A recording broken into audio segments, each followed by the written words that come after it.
Hello, Wolfpack fans. I'm Mark T. Robinson. And I'm Gabriel Gardner. And we are bringing you the happenings in this week in sports for the Loyola Wolfpack. We're going to review the games this past weekend, some big wins on the road by the women's basketball team and the men's team, and some other big happenings in sports here.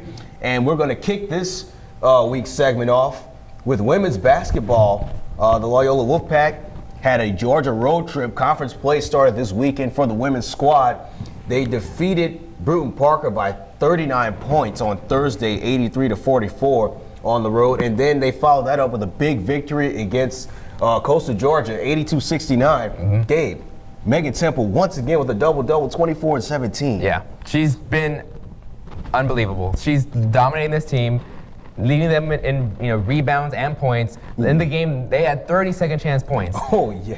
And if you're getting multiple second chance points, you're going to win by a large margin. So they're just dominating right now. Bringing them to 7-2 on the season, 2-0 in conference play. They've got the rebounds and 7 turnovers. So doing a great job of keeping possession of the ball. I mean, the only slight against them right now would be against 3-point shooting, where they shot 4 for 20. But still, I mean, if you're shooting very well from the free throw line, you're going to win games. Absolutely. And both teams, the numbers kind of similar actually in this game to say that they won it by 13. And once again, the second chance points, that was the big thing, 30 of them to 9. And then that actually, you mentioned the 7 turnovers. That was actually the number I was looking at, just 7 turnovers in the game. So Coach Kennedy has got to be happy about the fact that they're keeping control of the ball. They're not giving away a lot of extra possessions. Right. They're not giving teams the opportunity to run up and down the floor off a turnover. So that's a big number, 30 second chance points, and just 39% from the field. But they play from the inside out. So when the outside shots aren't falling, they're playing from the inside. So that's a big win from the Pack. But they'll be back at First NBC Court on December 7th to take on Selma University at 6 p.m. You're going to be calling that game, right? I will be. So come out on December 7th. Come check me out and the game, and it'll be it's gonna be fun. And the interesting thing about that game too is they're going to receive their rings from winning the conference title back in March. So that's going to be. I just hope that doesn't turn into one of those trap games where they're so focused on what's happening with the rings and such that they take their opponent lightly. Which I don't think they will. They defeated Selma University by 30 or close to 30 in their previous matchup. So we'll just see how they do in that matchup. That's coming up on December 7th. Yeah, come out and support your Pack. Absolutely. And we're going to move on now to the men's basketball. Gabe, a lot of expectations from this team in the offseason. They came in last year. They were just a couple games above 500. But this year, they're on fire. They're off to a tremendous start. They've won 6 straight, off to the best start that they've had since, I want to say, 20 years or so. Right. And they're really playing great basketball. The talent's really coming together. Yeah, I mean, look at their record. Their record is 8-2, 2-0 in conference play, and they're getting it from scoring from everybody. Some nights will be Johnny Griffin, he'll go for a double-double. Sometimes it'll be Jalen, like we spotlighted last week, where he got great play. And even in this, again against College of Coastal Georgia, where they had a near, it was a close game, 66-64. Nick Parker scoring 16 points. So, like in this game, they can grind out games, and win. So if you're capable of doing that, I think it's a very special team, and I can't wait to see what they're doing later in the season if they're playing this consistently already. Absolutely, man. And I mean, like you said, Gabe, it wasn't the greatest game. I mean, just look at the numbers. They shot for the first time in the past 4 games. I want to say they shot under 50%. So they've been red hot from the field as a team. In fact, I think they rank somewhere in the top 10 in field goal percentage as a team. Only shot 43% in the last game, but the rebounds, 40-34, a little high on the turnovers, 21 second chance points though. Right. We've talked about that being such a big deal for both teams, really. Yeah. And for this Wolfpack team, I think that talent's coming together. Like we said, it could be a different guy every night. It can be guys like coming off the bench like Eric Brown. I know that's your boy. Eric Brown. Coming off the bench, putting up some big numbers and helping this team out. But I think all that talent's coming together now, and it's going to be very, very interesting to see what they do down the stretch because they're not even ranked. No, they're not even. Yeah. Right, and for them to do this and to be off to this great start, I know Coach Hollowell has got to be happy about this squad. My only, if I was Coach Hollowell, I want to cut down on turnovers as they played against College of Coastal Georgia. They had 23 turnovers. Something to work on moving forward. But I think the sky's the limit for this team. They've got it going on right now. Absolutely, and their next stop on the road, they're continuing the road trip. They take on the Raging Cajuns in Lafayette. On December 7th, tip-off is set for 8 p.m. on that game, so we'll keep you updated as that goes forward. And next, we're going to move on, actually, to give you a quick golf update.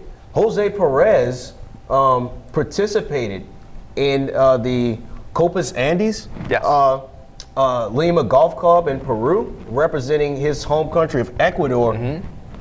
Played very well. In fact, he's ranked as the number 3 amateur golf player in his home country of Ecuador. So a big accomplishment for him.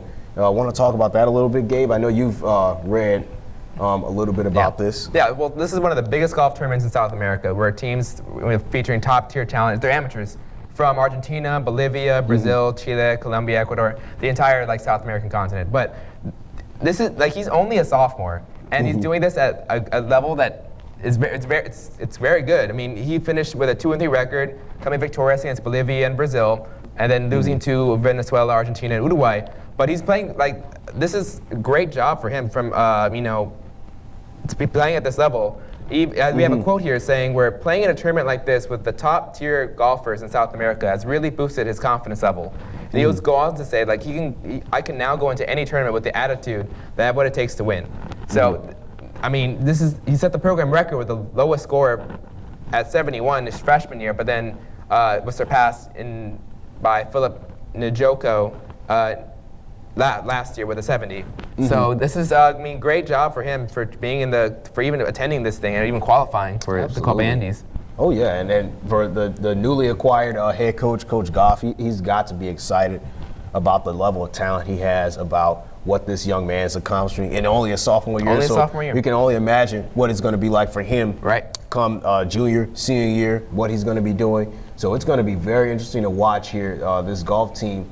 I think their next tournament is going to be sometime next season, sometime in 2017. So we'll keep an eye out on them and what they're doing here as we move forward. And that's actually moving right into our players to watch, our players of the week. We bring to you the players that we think are going to have an impact for their respective sports teams. Gabe, we're going to start with you. Well, I'm going to go with Jose Perez. This is something that never doesn't happen very often. So I'm going to give the spotlight to him. Just even qualifying for this tournament at an amateur level, being a sophomore, I want to give as much praise as I can to Jose Perez, and we look forward to what he can do, next season. Absolutely. My player to watch going forward, to spotlight here this week, is we know for the women's team that it's going to be Megan Temple getting the double-doubles, leading them. But I'm not going to go that route this week. I'm going to pick Diamond Jackson off the bench. And the reason I'm picking her, Gabe, is because she's averaging right now on the season 8 points per game. She's averaging a little over 3 assists, 5 rebounds, and with those types of numbers coming off the bench, that's huge for Coach Kennedy. So what that means is that's another player that she can give the ball to. She can control the offense, run the offense, and I've watched quite a few games with this team where she can drive to the basket, and the reason why Megan Temple is actually being so efficient is because players like Diamond Jackson, Zoe Miller driving to the basket and then dumping it off to her because the defense starts to collapse on her. And a lot of times Temple's getting open layups and a lot of easier opportunities because of the penetration. And not only that, her work on the glass is at the guard position is very unique. In the past home game, she had 10 points, 9 rebounds, 6 assists. So close to triple-double, like Russell Westbrook. Like, if you want to say. But I think that's going to be the player that's going to make a difference for them, along with Megan Temple, along with a few others going forward for this team. And that is all the time we've got for today. Just continue to follow us on Twitter. Continue to keep us updated here. We're going to keep you updated as well with all the happenings of Wolfpack Sports. Once again, I'm Mark T. Robinson. I'm Gabriel Garza. You can see me on Wednesday broadcasting the game for the women. Absolutely. And we will see you guys next time.